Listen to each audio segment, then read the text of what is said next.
వసుదేవసుతం वसुदेवसुतं దేవం देवं కంసచాణూరమర్దనం कंसचाणूरमर्दनं देवकी దేవకీ परमानन्दं పరమానందం కృష్ణం వందే कृष्णं वन्दे జగద్గురుం जगद्गुरुं श्रीकृष्णं శ్రీకృష్ణం వందే वन्दे జగద్గురుం जगद्गुरुं సర్వం सर्वं శ్రీకృష్ణార్పణమస్తు. कृष्णार्पणमस्तु।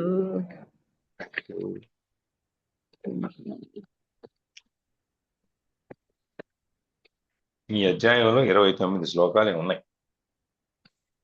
కాబట్టి రేపు బహుశా ఈ అధ్యాయం అయిపోద్దాం.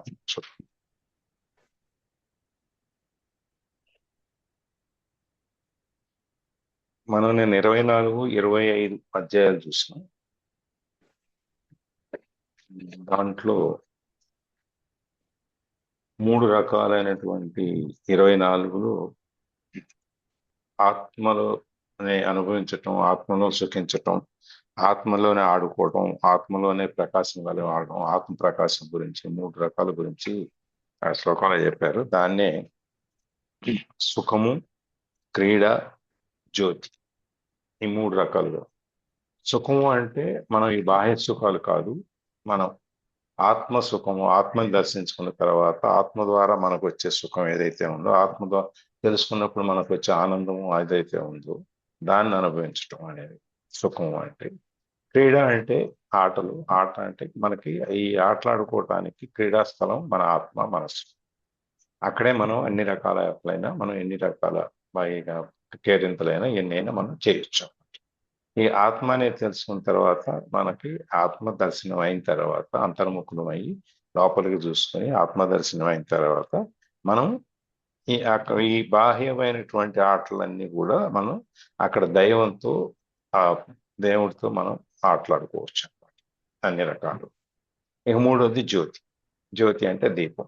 ఆ దీపాన్ని, ఆ జ్యోతిని, ఈ ఆత్మజ్యోతి, ఈ పరంజ్యోతి, దైవజ్యోతి, ఇవన్నీ కొన్ని కోట్ల సూర్యుడు, చంద్రులు వీళ్ళందరూ ఎంత వెలుగునిస్తారో అంతకంటే ఎక్కువ వెలుగుని ఆత్మ ప్రకాశం అంటే ఆత్మను మనం తెలుసుకున్న తర్వాత ఆత్మలో నుంచి వచ్చేటువంటి ఆ వెలుతురు ఈ సూర్యుడి కాంతి కంటే కూడా ఎక్కువగా ఉంటుంది అని చెప్పి మనకి ఈ 3 రకాలైనటువంటి పద్ధతుల్లో మనం ఏ విధంగా మన బుద్ధిని ప్రకాశింపజేస్తాయి ఆత్మ దర్శనం అయినప్పుడు, ఆత్మసూర్యుడు అనేవాడు ప్రకాశించినప్పుడు మనకి ఈ జ్యోతిర్లకే జ్యోతి, పరంజ్యోతి అని చెప్పి అట్లాంటి ఆత్మజ్యోతిని మనం ఆశ్రయించి ఈ ప్రకాశము అనేది, వెలుతురు అనేది శాశ్వతంగా మనం ఉంచుకోవచ్చు అని చెప్పి మనకి వాళ్ళు అందరూ అట్లా ఉంచుకున్న వాళ్ళు, ఈ 3 పాటించిన వాళ్ళు జీవన్ముక్తులు అవుతారు. జీవించి కూడా ముక్తిని ప్రసాదిస్తారు, ముక్తిని సాధిస్తారు అని చెప్పి ఇందులో చూసాం.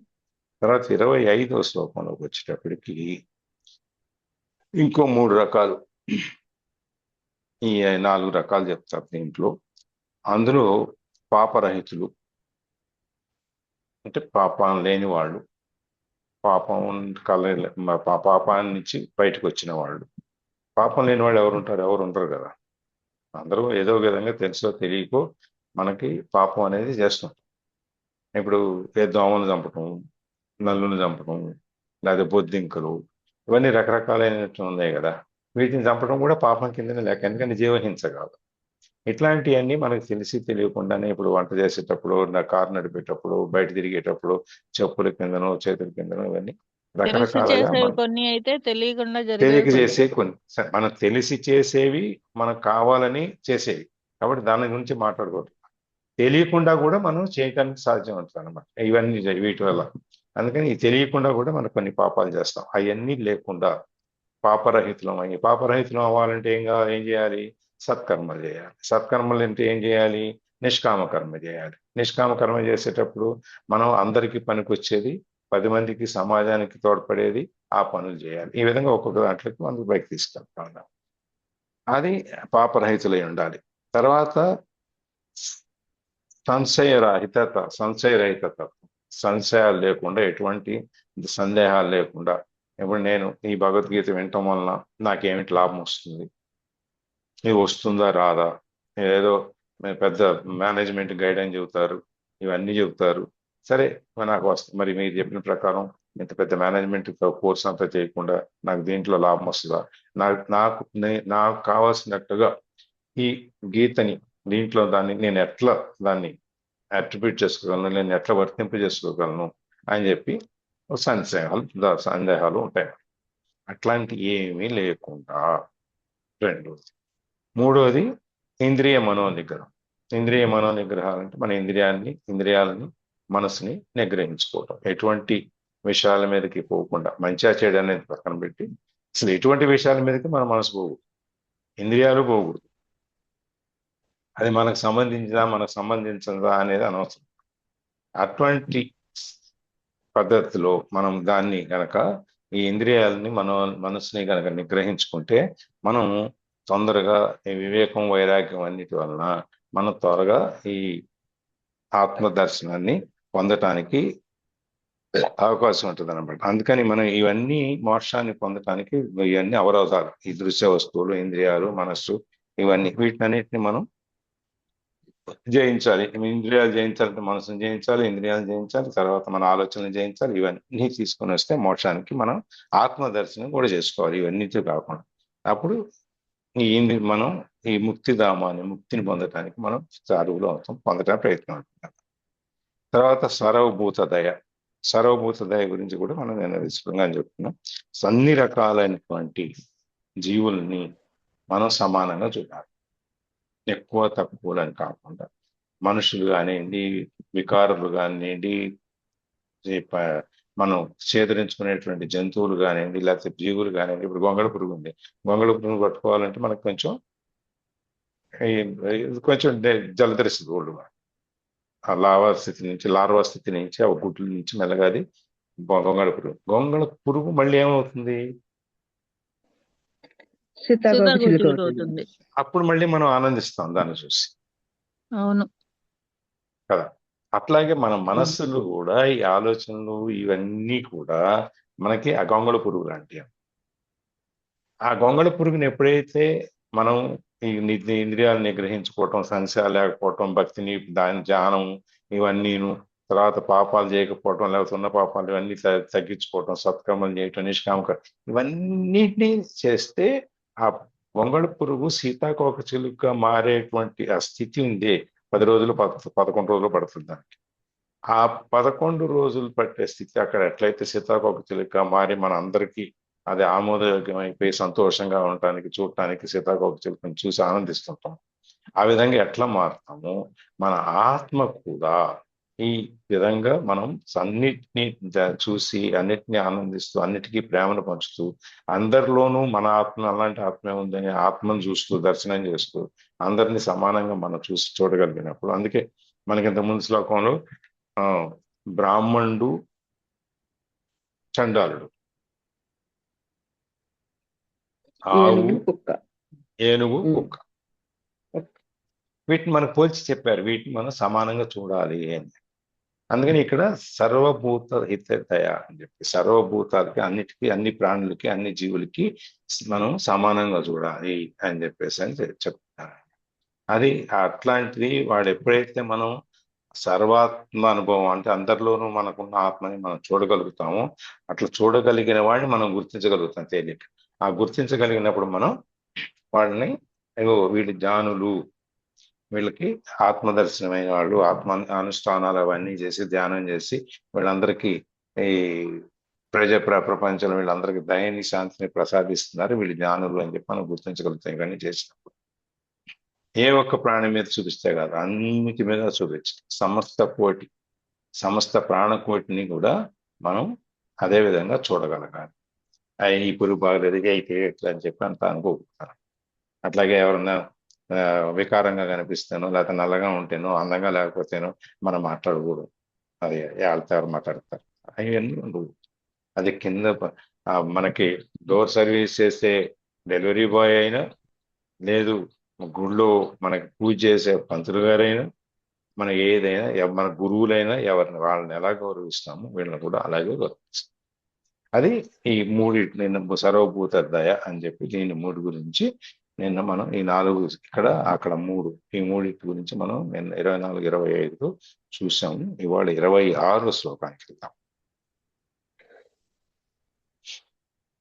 జయ చదవండి. శ్రీరామ్ అండి.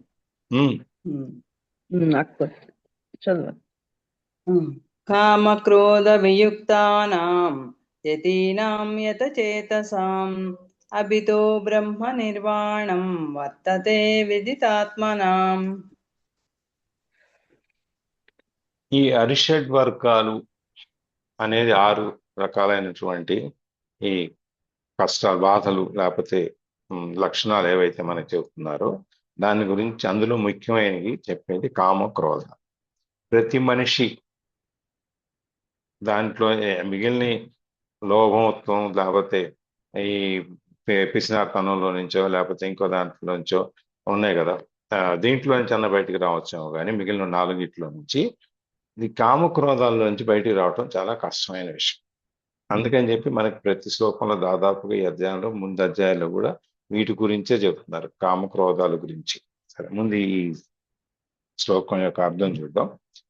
కామక్రోధయుక్తానాం, కామక్రోధములచే విడవబడిన వారును, యతచేతసాం నిగ్రహింపబడిన చిత్తము గలవారును, అంటే మనోనిగ్రహం గలవారును, విదితాత్మనాం ఆత్మతత్వము నెరిగిన వారును అగు యతీనాం యత్నశీలురకు బ్రహ్మ నిర్వాణం బ్రహ్మ సాయుధ్యము మోక్షము బ్రహ్మానందము అభిత అంతటను దేహం ఉన్నప్పుడు లేనప్పుడును సర్వత్రా వర్తతే ఉన్నది. మనం శ్లోకాలు చూసాం. బ్రతికున్నప్పుడు, ఈ ప్రాణి ఉన్నప్పుడే మనం ఈ కర్మల్ని అనుభవించడానికి, లేకపోతే ఈ ధ్యానం, ఈ పురుష ప్రయత్నం అనేది మనం ఆత్మ దర్శనానికి చేయాలి.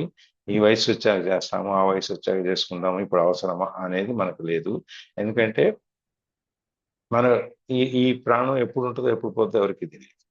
కాబట్టి నేను 60 ఏళ్ళు వచ్చాక అప్పుడు నేను భగవద్గీత చదువుతాను, లేకపోతే నేను పూజలు చేస్తాను, నాకు అప్పటిదాకా నాకు ఈ రోజువారీ కార్యక్రమాల్లో నేను ఐహికమైనటువంటి పనుల్లో నేను మునిగిపోతాను అని చెప్పి చెప్పటానికి వీల్లేదు.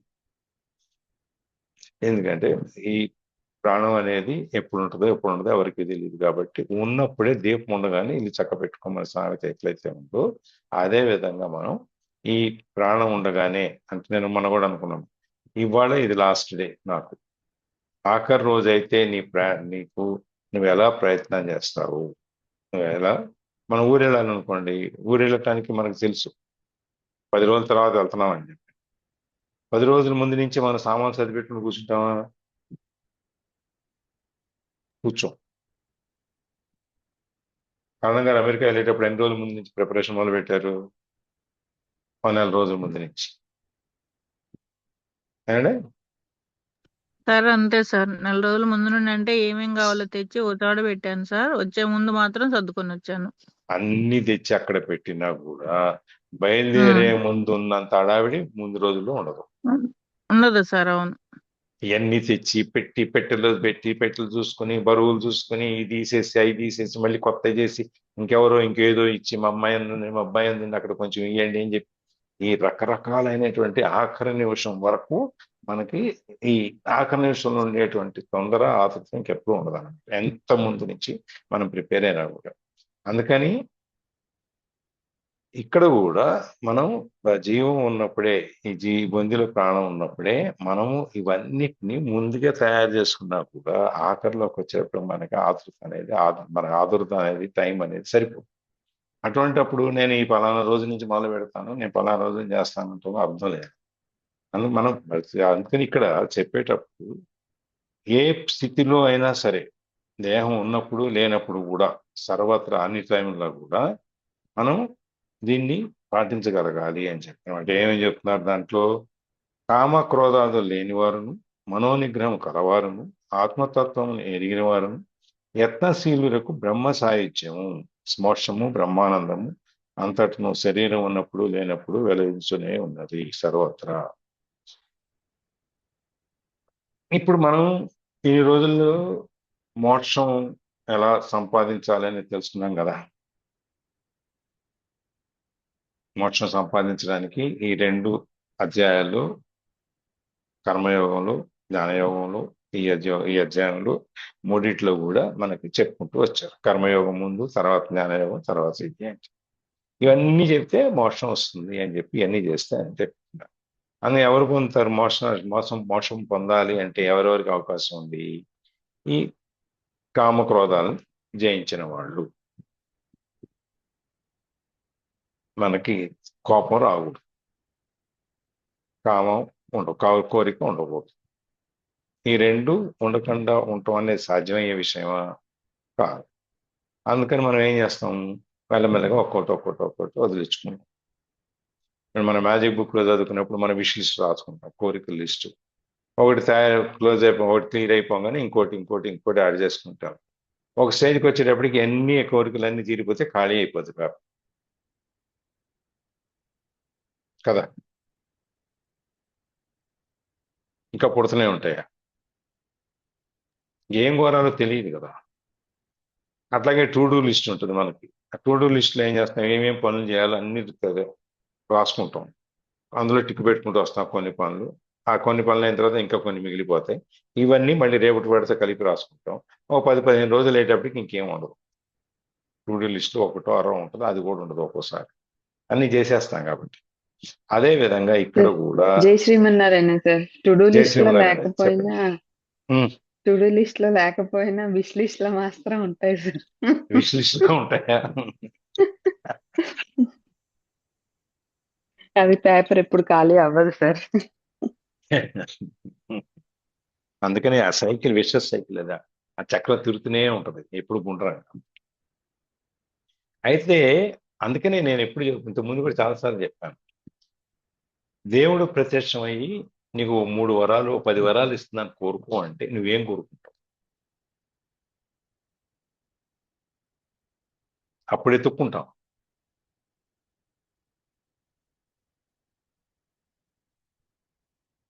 దానికి ముందే మన సిద్ధం ఏంటో. నిజంగానే దేవుడు కనపడితే మనం ఏం కోరుకోవాలి అంటే బ్లాంక్ అయిపోతాం. మీ విష్ లిస్ట్ ఎక్కడ ఉందో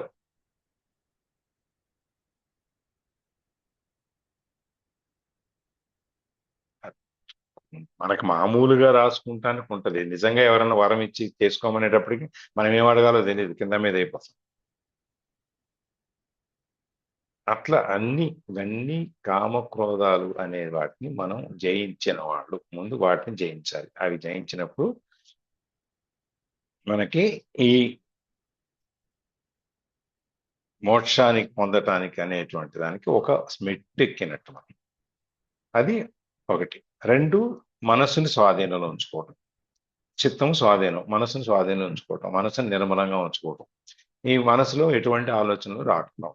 అందుకని ఒక కర్మ సిద్ధాంతం ప్రకారం మన మనసులోకి ఏదైనా ఒక మాట వచ్చింది అంటే అది చేసేసినట్టుగానే. కాబట్టి దాని కర్మ మనం చేసినా చేయకపోయినా మనసులో ఆలోచన వచ్చినంత మాత్రానే దాని కర్మ ఫలితం ఏదైతే ఉందో మన అకౌంట్లో పడిపోద్ది. మంచి ఆలోచన రానండి, చెడు ఆలోచన రానండి, ఏ ఆలోచన వచ్చినా దాని ఫలితం ఏదైతే ఉందో సత్కర్మ అయితే పుణ్యంలో అకౌంట్లో పడుద్ది, దుష్కర్మ అయితే పాపం అకౌంట్లో. ఒక ఆలోచన వస్తేనే ఇంకా చేస్తే అనే సంగతి పక్కన పెట్టు.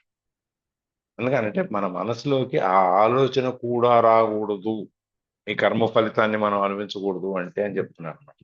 అందుకని ఇక్కడ మనస్సుని స్వాధీనంలో ఉంచుకోవటం. మనం చూసాం దేహ దృష్టి, మనోదృష్టి, తర్వాత ఆత్మదృష్టి. ఈ మూడిట్లో మనం కనీసం మనోదృష్టి అనేది మధ్యమైంది, ఆ దేహ దృష్టి అనేది కింద ఆఖరిది, ఆత్మదృష్టి అనేది పై.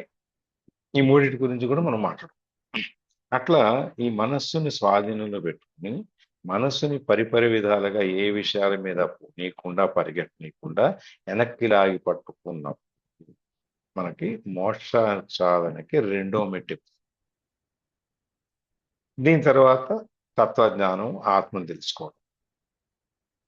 ఎప్పుడైతే మనకి ఈ మనస్సు అనేది నిర్మలంగా శుద్ధంగా తయారవుతూ, ఎప్పుడైతే ఈ కామక్రోధాల మీద మనకు మన కంట్రోల్ నియంత్రణ వస్తుందో, మనం ఎప్పుడైతే పట్టించుకోవటం వదిలేస్తామో అప్పుడు మనకి ఆత్మజ్ఞానం అంటే మనని మనం లోపల చూసుకునేటువంటి అవకాశం వస్తుంది. మన శక్తి సామర్థ్యాలన్నీ మిగిలిన బయట అనవసరమైనటువంటి బాహ్య విషయాల మీద మనం వినియోగించే బదులు ఆ శక్తి సామర్థ్యాలన్నీ మనం మనని తెలుసుకోవటం కోసం ప్రయత్నం చేస్తాం, అక్కడ ఉపయోగిస్తాం. ఎప్పుడైతే మనం అక్కడ ఉపయోగించామో అప్పుడు మనం ఏదైనా సరే, అంటే ఇక్కడ మనకు చెప్పేది ఆయన యత్నశీలురు అంటే యతులు అంటాం చూసారా, మనకి దేవతలు పెట్టి చెప్పుకునేటప్పుడు వరుసలో మనకి కింద యశ కిన్నెర గంధర్వ అని చెప్పి అందరినీ చెప్పుకుంటూ వచ్చేటప్పుడు యతులు కూడా చెప్పుకుంటాం, ఋషులు యతులు వీళ్ళందరిని గురించి.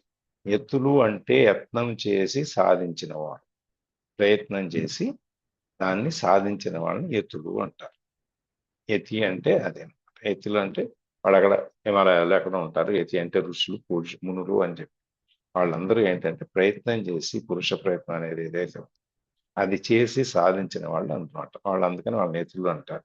వాళ్ళకి కూడా ఈ 3 ఇట్ల నుంచి బయటికి రావాలి. ఈ లక్షణాలు 3 మంచి లక్షణాలు ఉన్న వాళ్ళు చుట్టూ మోక్షం ఎప్పుడు కూడా రెడీగా కూర్చుని ఉంటారు.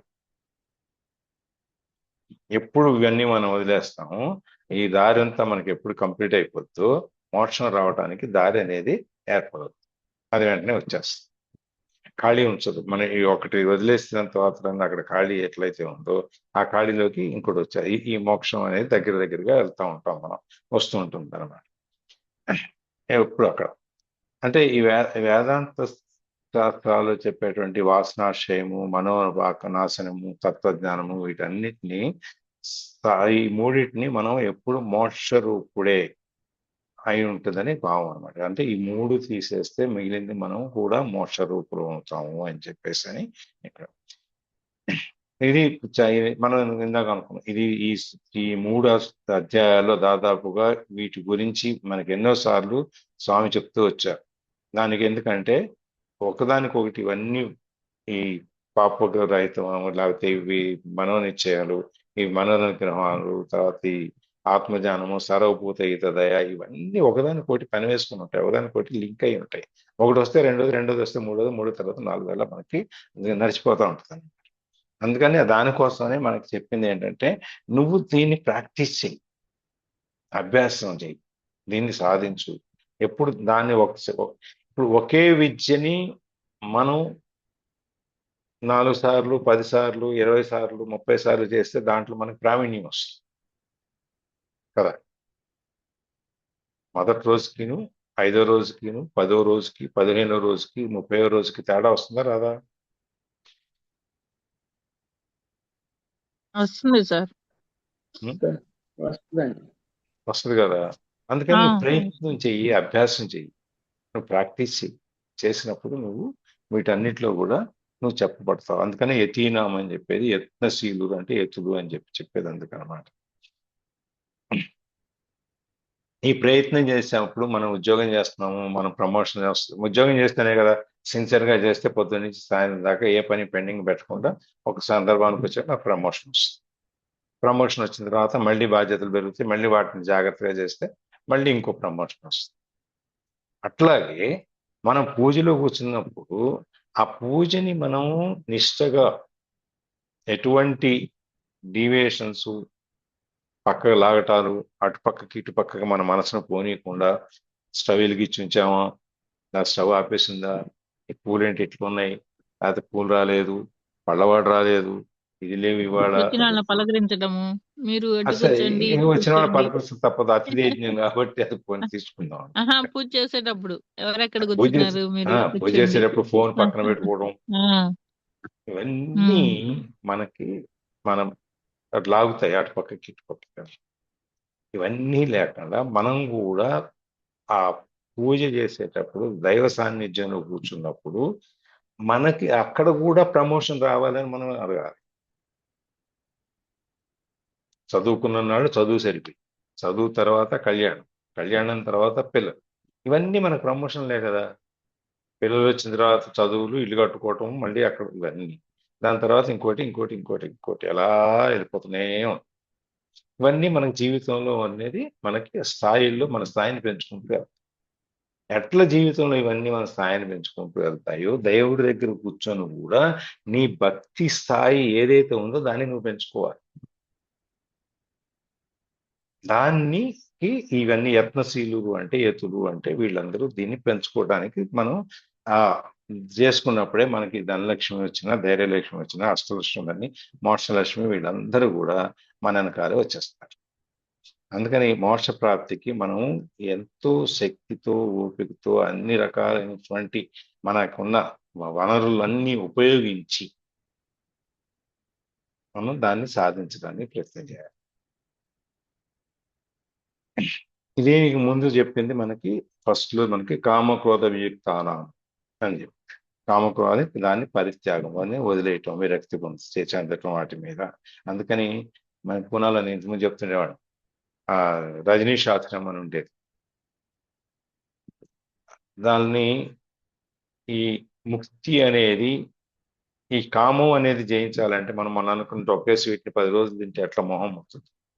ఈ వాళ్ళ ఆశ్రమంలో వాళ్ళు ఈ ద్వారా వెళ్తారనమాట, ఎటర్నిటీ టు సెక్స్.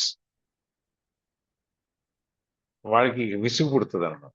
ఇప్పుడు మనకి చాలా మంది ఫారినర్స్ మనకి ఇండియాకి వస్తారు, ఈ చార్ధామ్లోను, ఋషిధామ్లోను, అక్కడ ఇక్కడ మనకి ఎస్పెషల్లీ ఇస్కాన్లో చాలా మంది ఫారినర్స్ ఉంటారు. ఎందుకు? వాళ్ళకి అక్కడ లేదా? ఇక్కడ దాకా రావాలా? వాళ్ళకి అక్కడ చర్చిలు అవన్నీ ఉన్నాయి కదా.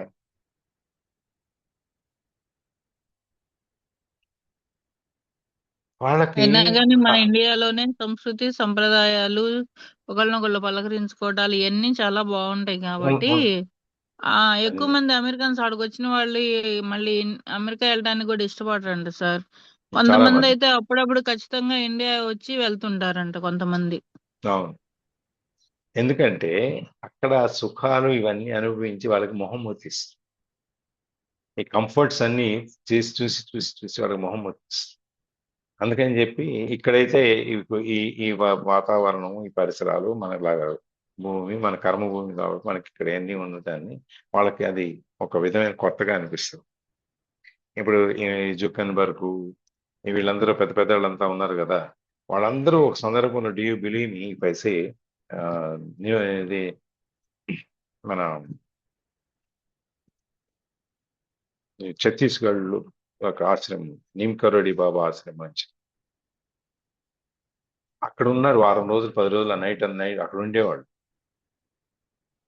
ఉండి అక్కడ నుంచి వెళ్ళిన తర్వాత వీళ్ళందరూ పెద్దోళ్ళు అయ్యారు. ఒకసారి సందర్భంలో ఆయన జుకన్బర్గ్ మోదీతో మాట్లాడుతూ కూడా ఈ మెన్షన్ చేశారు. అప్పుడే అందరికీ తెలిసింది ఈ నీమ్ కరోడి బాబా ఆశ్రమం గురించి. డార్జిలింగ్ నైనిటాల్ నుంచి ఇంకొక 40 కిలోమీటర్ 30 కిలోమీటర్స్ ఉంటుంది. ఇట్స్ అబౌట్ 8,000 feet హైట్ లో ఉంటుంది. బాగుంటుంది, చాలా బాగుంటుంది. ఆ గుడి కానీ ఆశ్రమం కానీ చాలా బాగుంటుంది. నేను వెళ్ళా 2 రోజులు ఉన్నాక. అట్లా అది ఆ విధంగా వీళ్ళందరూ కూడా ఇక్కడికి వచ్చి ఇక్కడ యొక్క మన ఈ ఆధ్యాత్మిక తత్వం మన గాలిలో, మనం పీల్చే గాలిలో, నీళ్ళల్లో తాగే నీళ్ళలో ఎట్లా ఉందో దాన్ని అనుభవించి వెళ్తారు. అందుకని మనం ఈ కామక్రోధాలన్నీ వదిలేసి మనసును స్వాధీనంలో ఉంచుకుని ఆత్మదర్శనాన్ని పొంది ఇవన్నీ 3 చేసినప్పుడు మనకి ఇవన్నీ వస్తాయి. దానికోసం ఏం చెప్తున్నారంటే, మనోనిగ్రహంకి వచ్చేటప్పటికి రజోగుణ తమో గుణాలను నశించిపోయాయి. మనకి రజోగుణము తమో గుణము ఉన్నాయి కదా, 3 గుణాలు చెప్తాను కదా, సత్వగుణము అని. దాన్ని తగ్గించుకోవాలి. దాన్ని తగ్గించుకున్న తర్వాత అది ఎట్లా అంటే, మనం ఇనుమును వంచాలనుకోండి, ఏం చేస్తాం? మనం కాలుస్తాం. కాల్చి తర్వాత సమ్మెట పెట్టి కొడితే ఇనుము వంగుతుంది. ఆ విధంగా ఇక్కడ కూడా ఆయన చెప్పేది, ఇవన్నీ వదిలేసిన తర్వాత నువ్వు ఇనుము ఎట్లయితే వంగుతుందో అప్పుడు నీ మనస్సు, శరీరం ఇవన్నీ దీనికి వస్తాయి. కామక్రోధాన్ని వదిలేసిన తర్వాత నిజండి ఇది ఈ మనస్సు అనేది దాన్ని పుట్టం పెట్టడం అంటారు, తెలుసా?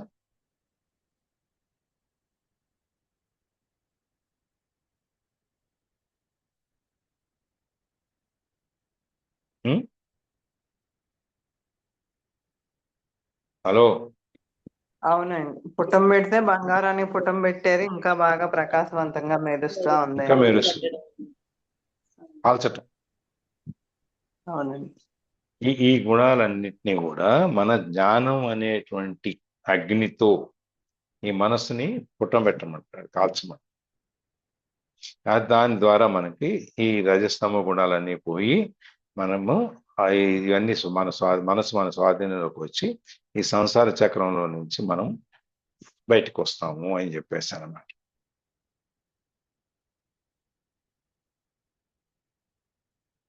ఈ దీనికి ఇంకొక చిన్న ఇది చెప్తూ, మనకి నాభి అనేది మన శరీరానికి సెంటర్ పాయింట్ కదా.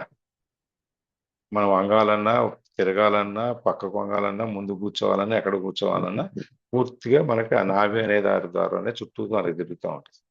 అందుకని నాభి అనేది చిత్తం లాంటి చిత్తములో నుంచి మనం ఈ దీన్ని ఇక జగమంతా కదిలించవచ్చు.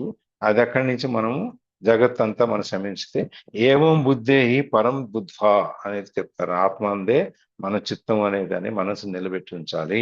ఇంద్రియాలని మనం సులభంగా వశీకృతం చేసుకోవచ్చు అనేది, మనం ఇంద్రియాలను మనం కంట్రోల్లో తెచ్చుకోవచ్చు, నియంత్రణలో తెచ్చుకోవచ్చు అనేది. ఇకపోతే ఆత్మజ్ఞానం అనేది ఆత్మస్వరూపం ఏంటి తెలుసుకుంటే మనం దాన్ని తెలుసుకోవడానికి మనం మనకి 9 నవవిధమైన భక్తి చెప్పారు కదా. అందులో మనకి మిగిలిన అన్నిట్లో మనకి వీలైంది, మనం చేయగలిగింది ఏంటి?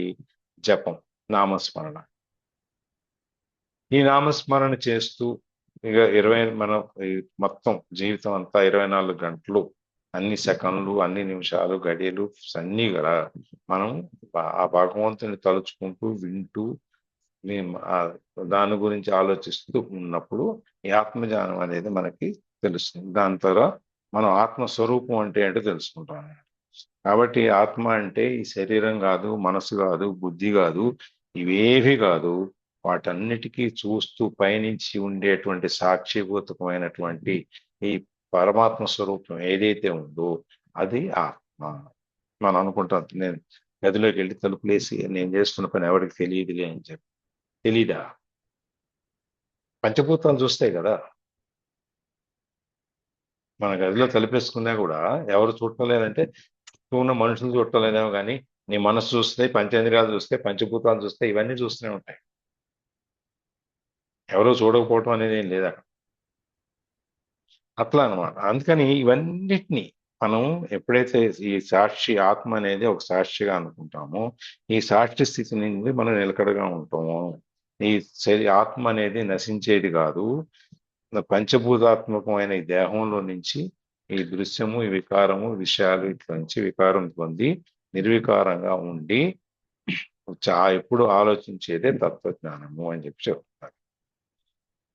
ఈ 3 గనుక ఎవరైతే సక్రమంగా ఆచరిస్తారో, పాపరాహిత్యము, తర్వాత మనోనిశ్చయము, ఇది 3 చెప్పుకున్నాం కదా. కామక్రోధాలను వదిలేసుకోవటము, మనసును స్వాధీనంలో పెట్టుకోవటము, ఆత్మజ్ఞానం పొందుకోవటం, వీళ్ళందరూ ఈ మోక్షాన్ని సాధించడంలో వాళ్ళు విజయవంతులు అవుతారు. ఈ మోక్షం అనేది, ఆత్మజ్ఞానం అనేది ఈ బ్రహ్మ నిర్వాణ స్థితి అనేది మనం నేను చెప్పుకున్నాం. ఆ నిర్వాణ స్థితిలో నుంచి దాన్ని మనం అనుభవిస్తాం. అదే సెల్ఫ్ యాక్చువలైజేషన్ స్టేజ్ అని కూడా చెప్పుకున్నాం మనం. Theta, beta, gamma actualisation stage. నిద్రలో కూడా ఈ 3 స్థాయిలు ఉంటాయి మనకి. మొదట్లో పడుకున్నప్పుడు beta stage, theta stage, gamma stage. ఈ విధంగా నిద్రలో కూడా మనం ఆ గాఢ నిద్రలోకి వెళ్ళిపోయి మనకు ఒంట్లు తెలియని నిద్రపోయేది ఆ స్టేజ్కి మనం వెళ్తాం. అట్లా ఇక్కడ ఆ 3 స్టేజ్లు నిద్ర మనకు సామాన్యంగా అందరికి ఉండేది. ఆ 3 స్టేజ్లు, 4వ స్టేజ్ ఈ ఆత్మ అనేది మన పైకి తీసుకెళ్లి కాసేపు అలా విహరింపజేసి తిప్పి తిరిగి తీసుకొస్తాం చూసారా, అది 4వ స్టేజ్. అట్లా ఈ బ్రహ్మ నిర్వాణాన్ని మనం పొందగలగాలి. ఎవరు పొందగలుగుతారు? ఈ కామక్రోధాలను వదిలించుకున్న వాళ్ళు, తర్వాత ఈ మనసును స్వాధీనంలో ఉంచుకున్న వాళ్ళు, ఆత్మజ్ఞానం పొందిన వాళ్ళు, వీళ్ళు మోక్షాన్ని పొందగలుగుతారు అని చెప్పి ఇక్కడ ఈ శ్లోకంలో 2 తర్వాత. సరే, ఇప్పుడు మనం మోక్షం మోక్షం మోక్షం అని చెప్పి తేగది అదే ఆత్మ కదా. ఇవన్నిట్లో మనకి చెప్పింది ఏంటి? నిష్కామ కర్మ, ఎన్ని రకాల యజ్ఞాలు, లక్షణాలు, ఈ కామక్రోధాలు ఇవన్నీ వదిలేయటము, దేని మీద ప్రీతిని పెంచుకోకపోవటం, విరక్తి అనేది ఉంచుకోవటం, వైరాగ్యం పెంచుకోవటము, ఇది ఆ గృహస్థాశ్రమంలో ఉండి కూడా మనని మనం విడిగా పెట్టుకోగలగటం, మానసికంగా విడిగా ఉండగలగటం, ఇవన్నీ గురించి చెప్పుకుంటూ వచ్చాం. దేనికోసం ఇవన్నీ చేస్తున్నాం మనం?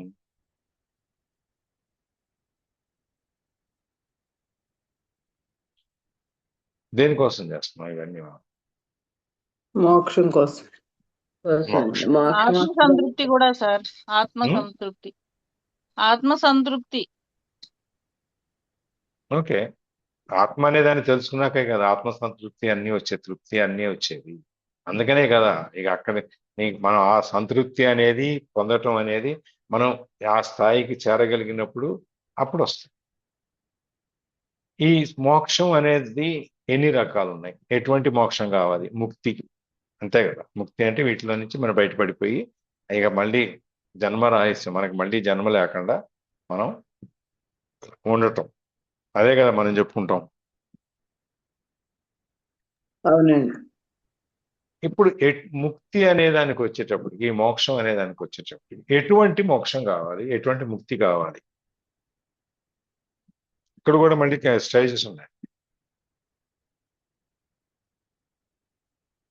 మనం ఎట్లయితే 2 star hotel, 3 star hotel, 5 star hotel, 7 star hotel అని ఎట్లా పెట్టుకుంటాము, ఈ ముక్తిలో కూడా స్టేజెస్ ఉన్నాయి మళ్ళీ. జ్యోతి ఏమైనా ఐడియా ఉందా? జీవన్ ముక్తి మామూలుగా కోరుకుంటాను సార్. జీవన్ముక్తి అంటే అంటే బతికుండగానే బతుకున్నప్పుడు ముక్తిని సాధించడం, ఆ, అంటే ముక్తి అంతే. బతికుండగానే మోక్షాన్ని సాధించడం అనే కదా జీవన్ముక్తి అంటే. ఆ, ఈ అంతే. మోక్షంలో కూడా రకాలు ఉన్నాయి, అది నేను చెప్పేది. అన్నిట్లోని కంచిపట్టు స్టేజెస్ అంటే ఉంటాయి కదా, కంచిపట్టు ఒకటే అన్ని కాదు కదా, మెట్లు కంచిపట్టులో కూడా చాలా రకాలు ఉంటాయి. మెట్లు ఉంటాయి, దాన్ని మనం అచీవ్ చేయాలి. అంతవరకు మేము రాలేదు సార్.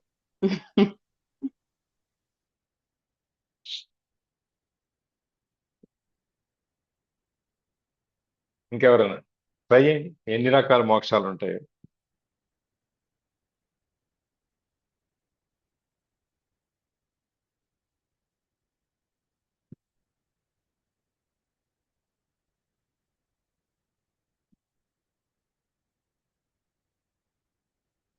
నువ్వు భగవంతుడిని ప్రార్థించి నాకు మోక్షం కావాలని అడిగావు, భగవంతుడు వచ్చాడు, మోక్షం కావాలని అడిగావు.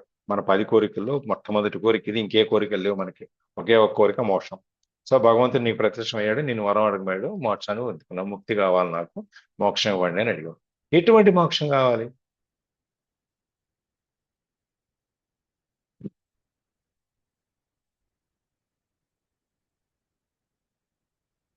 ఇందులో కూడా 4 రకాలు ఉన్నాయి మేడం. ఈ ముక్తి అనే దాంట్లో కూడా 4 రకాల ముక్తులు ఉన్నాయి.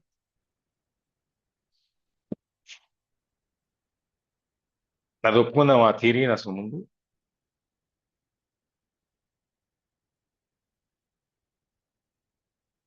నాలుగు రకాల ముక్తులు ఉన్నాయనే థియరీని ముందు ఒప్పుకుందామా?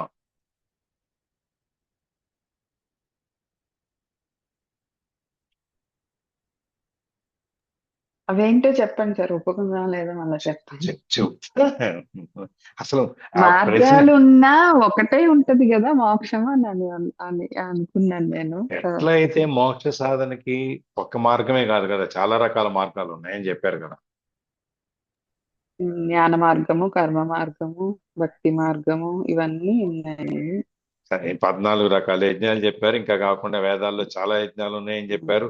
ఇవన్నీ కాకుండా మనకు 6 లక్షణాలు చెప్పారు. తర్వాత మళ్ళీ చివరికి వచ్చేటప్పటికి ఇవాళ దాంట్లో లాగా కామక్రోధాలు వదిలేయాలి, తర్వాత మనసు నిర్మలంగా ఉంచుకోవాలి, ఆత్మని జ్ఞానం పొందాలి, తత్వ జ్ఞానం పొందాలి అనేది ఈ మూడింటి దగ్గర తీసుకొచ్చారు అక్కడి నుంచి. అసలు ముందు మనం ముక్తి అంటే ఏంటి, మోక్షం అంటే ఏంటి, ఇది ఎందుకు మనం ఇంత కష్టం ఇదంతా మనకి? మోక్షం అంటే జననము మరణం చక్రం నుండి విముక్తి పొందడం సార్. పరమాత్మను చేరుకుంటారు. పరమాత్మని చేరుకోవడానికి అక్కడే సాలోక్యము, సామీప్యము అంటారు అది సార్. ఆ?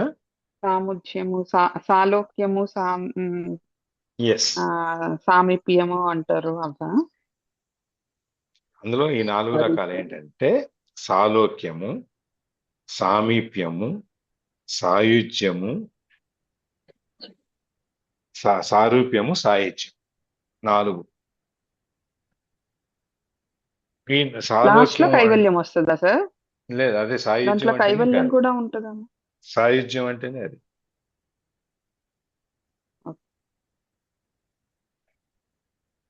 సాలోక్యము అంటే భగవంతుడు ఆ పై లోకం, స్వామి ఈ లోకాలు నాకు ఈ భూలోకంతో సంబంధం లేదు, యమలోకంతో సంబంధం లేదు, పాతాళం సంబంధం లేదు, నేను పైన వచ్చేసాను, నాకు అమ్మయ్య పైకి స్వర్గంలోకి వచ్చేసాను, లేకపోతే దేవుడు ఉండే ఆ రాజ్యం దేశం ఏదైతే ఉందో ఆ లోకం దాంట్లోకి వచ్చేసాను, చాలు నాకు.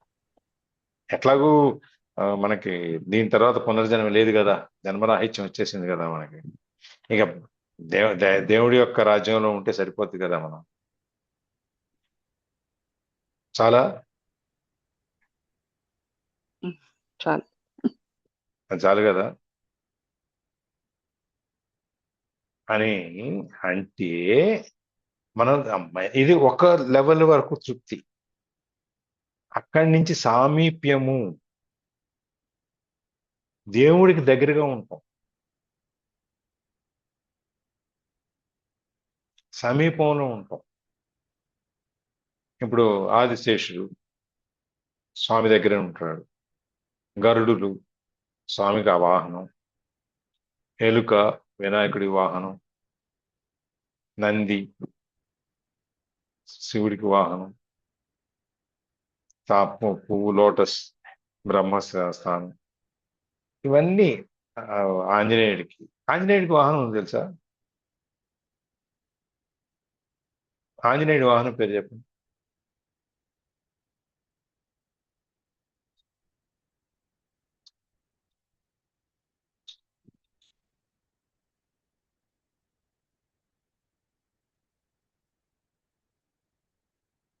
సార్ ఒంటె. ఒంటె. గుడ్.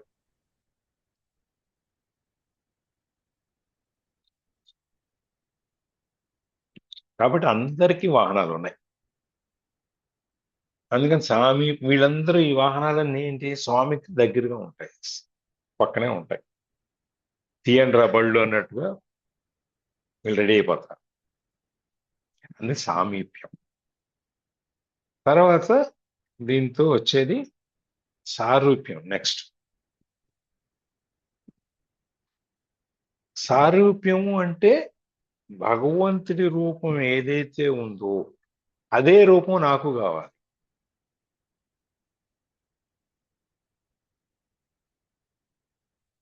భగవంతుడు ఏ రూపంలో ఉంటాడు అనేది మనం అనుకుంటే ఆ రూపం నాకు కావాలని సారూప్యము. ఒక మనకి చెప్పాలంటే కృష్ణుడితో పాటు ఇంకో కృష్ణుడు ఉన్నాడు, పేరేంటి?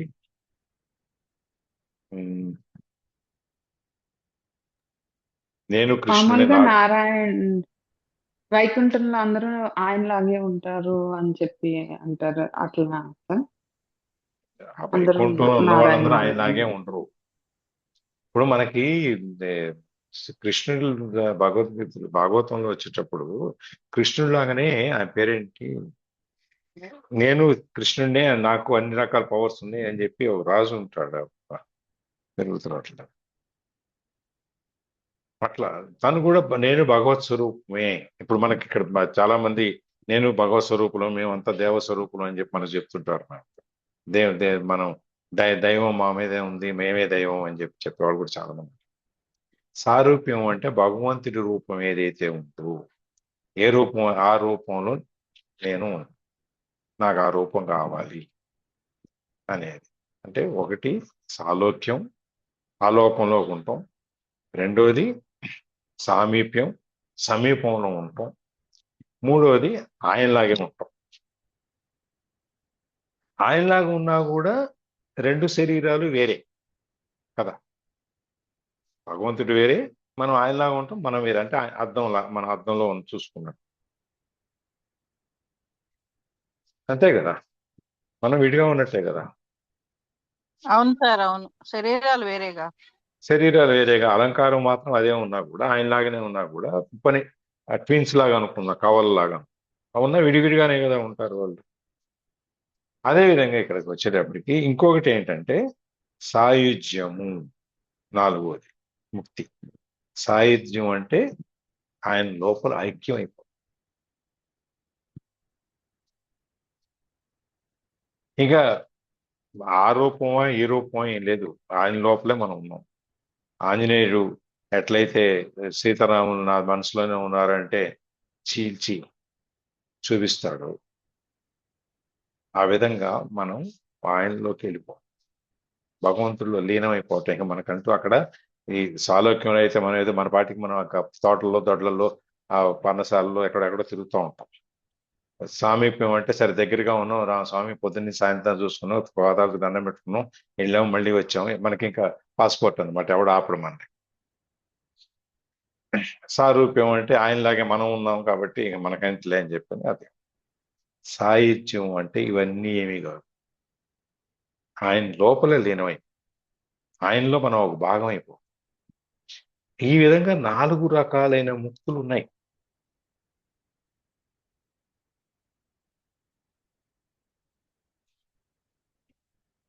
ఆత్మజ్ఞానం పొంది ఆత్మ ప్రకాశం పొంది అక్కడి నుంచి మనం మోక్ష సాధనకి వెళ్ళేదే కాకుండా, మోక్ష సాధనకి వెళ్ళిన తర్వాత కూడా మనకి ఇంకా అంతస్తులు ఉన్నాయి, అక్కడ స్థాయిలు ఉన్నాయి. ఆ స్థాయిని కూడా మనం అందుకోవాలి అక్కడికి వెళ్ళి. ఆ స్వర్గంలోకి వచ్చేసాను, వైకుంఠంలోకి వచ్చాను, కైలాసంలోకి వచ్చాను, నాకు చాలు అనుకుంటే అది వేరే. ఇక్కడికి వచ్చినా నాకు స్వామి కనపడలేదు, నాకు స్వామి భజన చేసుకోవడానికి కుదరట్లేదు, వీళ్ళు వాళ్ళని చుట్టం సరిపోతుంది, కాబట్టి నేను స్వామి భజన చేసుకుంటూ నేను స్వామి దగ్గరే ఉండాలి ఒకటి,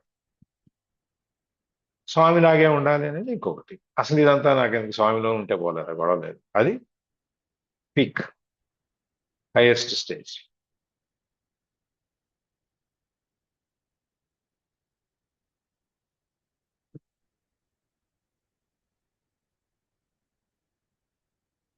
దీన్ని మనం పొందటానికి ప్రయత్నం.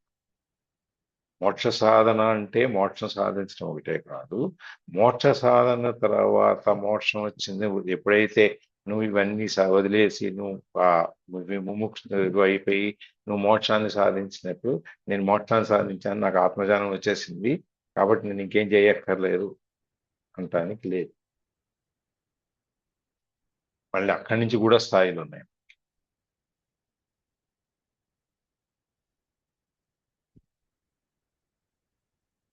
ఆ స్థాయిని మనం చేరుకోవాలంటే మళ్ళీ ఇక్కడి నుంచే ప్రయత్నం చేసుకోవాలి, అక్కడికి వెళ్ళాక చేయటానికి ఉండదు కాబట్టి. అందుకని దేవుడు ప్రత్యక్షంగా నీకేం కావాలంటే నాకు మోక్షం ఇవ్వండి స్వామి అని అడగడం కుదరదు.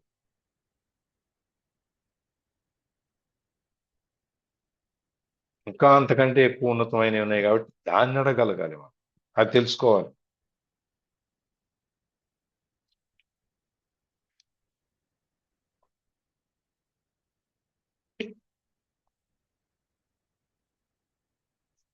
అంత కన్ఫ్యూజ్ అయిపోయిందా?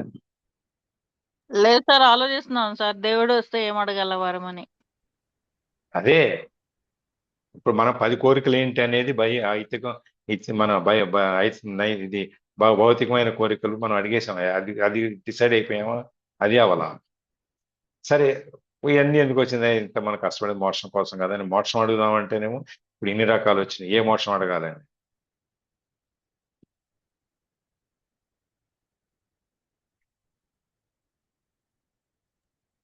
అలా కాదు సార్, ఇప్పటి వరకు ఒక సబ్జెక్టే అనుకున్నాను. సరే, మీరు ఇంకొక 4 సబ్జెక్టులు కలిపేసరికి కొంచెం భయం వేస్తుంది. ఆలోచనలో పడిపోయారు చూసారా సార్, మీరు భలే వాళ్ళు సార్ మీరు.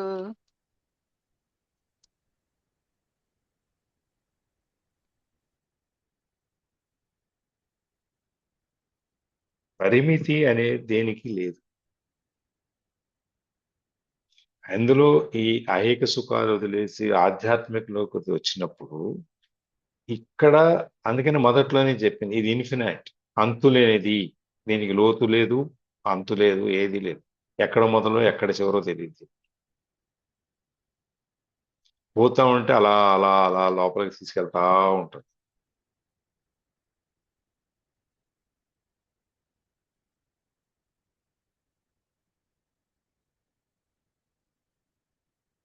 మనం కూడా అట్లా ప్రయాణం చేసుకుంటూ వెళ్తామే.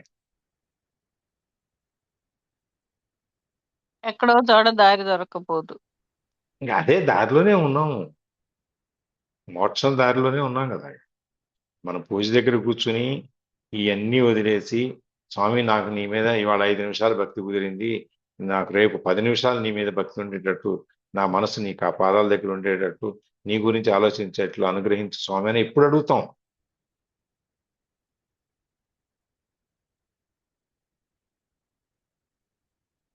భవానీ గారు, గంగా భవానీ గారు.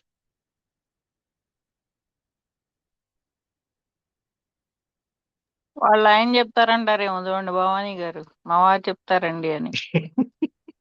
ఏం బాబు మరి అలా మాయం చేస్తారని నా వదిలేస్తారు. కాదు, అది కూడా భగవంతుని కూడా మా వారు అడుగుతారండి మిన్నగా, నాకంటే గొప్పగానే అంటారేమో చూడండి. తెలీదు, అది ఆవిడ మాట్లాడుతున్నారు. అలాగే అడగరండి. మీరు అడుగుతారా? మళ్ళీ కూడా అడగద్దంట కోరికలు.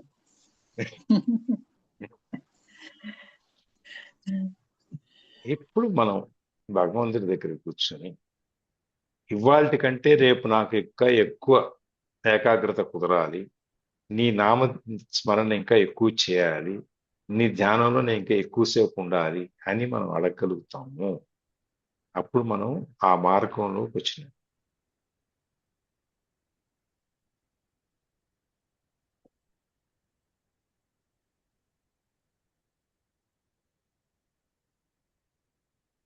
సో మనం దాని గురించి ఆలోచిద్దాం. రేపు మళ్ళీ మొదలుపెడదాం. ఇక్కడ ఆపుదామా వాటికి? అయిపోయిందా సార్ టైం అప్పుడే? 6:25. ఇంకా కోరికలు తీరలే, టైం అయిపోయిందండి. ఇంకా కోరికలు తీరలేదు, టైం అయిపోయింది అంటున్నారు. మీకంటే టైం ఇస్తున్నా 10 కోరికలు ఏంటని రాసుకోవటానికి. అదే కదా, దేవుడే కనిపించి కోరికలు అడితే ఇంకా గ్యామత్ ఏంటండి మనకి ఇంకాను. ఇంకా కోరికలు ఏమొస్తాయండి అప్పుడు? ఇంకేం ఉండవండి, ఒకటే కోరికండి. ఇప్పుడు ఆ ఒక్క కోరికలో కూడా మళ్ళీ 4 స్థాయిలు వచ్చినాయి కదా.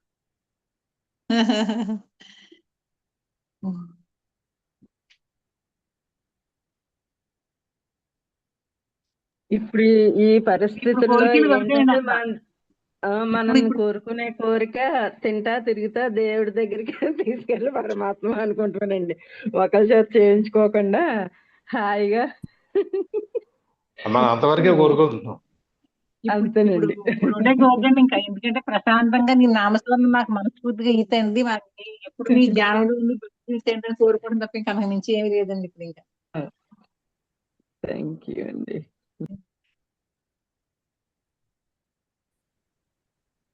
మనము ఈ క్లాసులన్నీ వింటున్నప్పుడు భగవంతుడు మనకి ఏది ఇచ్చినా అది ప్రశాంతంగా అనుభవించి ముందుకెళ్ళిపోవటమే సార్. అంతేగాని మాకు ఇదే కావాలి ఇదే కావాలంటే మనం కోరిన ఈ కోరికలు వస్తాయో లేదో తెలియదు.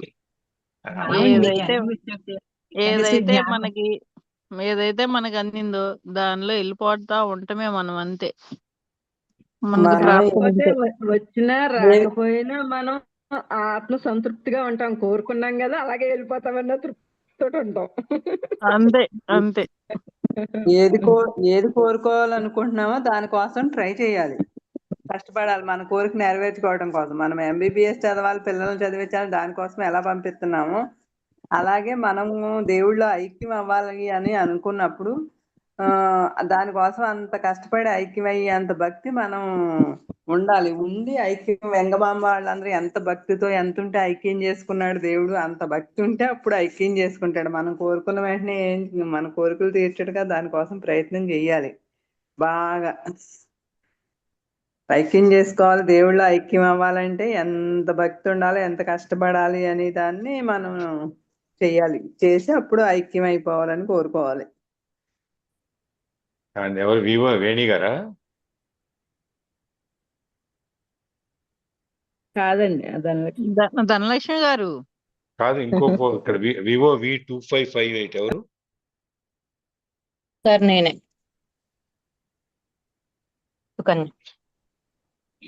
చెప్పండి, ఏదో చెబుదాం అనుకున్నారు. ఏం లేదు, క్లోజింగ్ ప్రేయర్ చెప్తారు. అదే ఇది ఇంకెట్లా వెళ్తుంది ఇదని చెప్పి క్లోజింగ్ ప్రే చేద్దామని. ఇవాళ ఈ ఫోన్లో నుంచి వచ్చారు? ఇదే అది అప్డేట్ అయినట్టుంది సార్, నేను నేమ్ చూసుకోలే. ఓకే, జ్యోతి ఇంకేమైనా యాడ్ చేసేది ఉందా? ఏం లేదు సార్, మీరు ఇంకా కన్ఫ్యూజన్ లో పెట్టారు. ప్రత్యక్షం అయ్యాకి దీన్ని అడగడం కాదు సార్, అనుక్షణం కూడా మనం కోరికల చుట్టూ సార్ మీరు 10 కోరికలు రాసుకోండి అని అంటే అసలు కోరికలే ఉండకూడదు అని అంటున్నారు, మళ్ళా మీరు 10 కోరికలు అంటున్నారు. అది ఏమన్నా అర్థం అవ్వలేదు, కన్ఫ్యూజన్ స్టేట్ లో ఉంది ప్రస్తుతానికి. మామూలుగా కోరికలు, కామము, క్రోధము విడిచిపెట్టాలి అని అంటే క్రోధము తగ్గించుకోమని కూడా మనకి ఇక్కడ చెప్తా ఉన్నారు, మనకు ముందర శ్లోకాల్లోని. ఆ క్రోధం తగ్గించుకోవడానికి నేను స్టోరీ చెప్పాను కదా, దానికి రిలేటెడ్ గా ఉంటది కదా అనుకోవచ్చు. కామము అంటే కోరికలు తగ్గించుకోవాలంటే విరక్తి ఉండాలి అన్నారు. ప్రతిదానికి విరక్తి అని అంటే అది రాదు. ఆ విరక్తి ఎలా వస్తుంది అంటే జ్ఞానంతోని మనము దాన్ని చూసినప్పుడు మాత్రమే విరక్తి అనేది వస్తుంది. అంటే ఇప్పుడు దానికి మూలం ఒక కోరిక ఉన్నది అని అంటే దానికి మూలం ఏంటి, ఎందుకు జరుగుతుంది అని మనం ఆలోచించినప్పుడు మాత్రమే ఆ విషయం మీద విరక్తి వస్తుంది.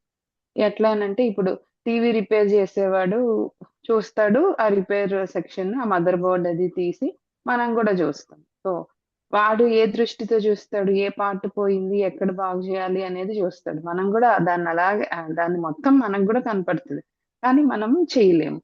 అలా అంటే జ్ఞానం అనేది ఇంపార్టెంట్. ఆ జ్ఞానం ఉంటేనే కోరికలు ఉండవు, కోరికలు తగ్గుతాయి అనేది నేను చదివాను సార్. సో అది బాగా అనిపించింది. కానీ మళ్ళా మీరు 10 కోరికలు రాయమంటే నేను అక్కడ కన్ఫ్యూజన్ స్టేట్ లో వచ్చాను. రాయండి, అండ్ మళ్ళా ఏముంది మీరు కన్ఫ్యూజన్. ఇక్కడ అంటే అసలు ఉండకూడదు అన్నప్పుడు మళ్ళీ దాని గురించి ఆలోచించడం ఎందుకు అవును, అని అవన్నీ అనిపించింది. తీరిపోతే ఇంకా కొత్త ఏం రావు కదా. ఎందుకు రాదు, వస్తాయి. అవును, అందరినీ వదిలేసుకున్నాం కదా. ఎన్ని ఇప్పుడు వదిలేసుకున్నప్పుడే మళ్ళీ మోక్షం అనే కోరిక వచ్చినప్పుడు, మోక్షంలో కూడా మళ్ళీ 4 రకాలు ఉన్నప్పుడు మళ్ళీ వాటిని కోరుకుంటున్నాం కదా. అది అదే ఇప్పుడు సాలిపురుగు ఎట్లా దాని నోటిలోని ఉండే దాంతో గూడు కట్టుకొని మళ్ళీ దాంట్లోని అందులో వచ్చే పురుగుల్ని తిని ఎలా ఉండి అది దాంట్లోనే ఎలా చచ్చిపోద్దో, మన కోరికల్లో స్టార్ట్ అయ్యిందంటే ఆ కోరికల్లోనే ఉండి మళ్ళా దాంట్లోనే చచ్చిపోద్ది. అంటే ఆలోచించడానికి కూడా భయం వేస్తుంది యాక్చువల్ గా, నాకు నిజంగా చెప్పాలంటే. లేదులేండి, ఆ 10 అంటే ఇప్పుడు 10 ఎందుకు ఆలోచించడం, మళ్ళీ అవి తీరుతాయో లేదో, ఎందుకు వచ్చింది గోల అన్నట్టు నిజంగా ఆ జ్యోతి స్టేట్ లో ఉన్నాను ప్రస్తుతానికి జ్యోతి అయితే. నాలాగుండు జ్యోతి, డీప్ కి వెళ్ళిపోమాక అక్కడ ఆగిపో.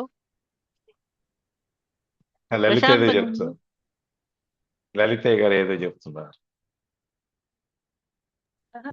సార్ ఏం కాదు, కోరికలు అనేది నిన్నగా మొన్న చెప్పారు కదా మీరు, ఒక వ్యక్తి భగవంతుడు ఆయన రూపంతో వస్తేనే మనం భగవంతుడు ఉన్నట్టు నమ్మడం కాదు. ఆయన మనకి ఏదైతే ఎన్విరాన్మెంట్ క్రియేట్ చేయాలో అది ఎన్విరాన్మెంట్ క్రియేట్ చేస్తూనే ఉంటాడు.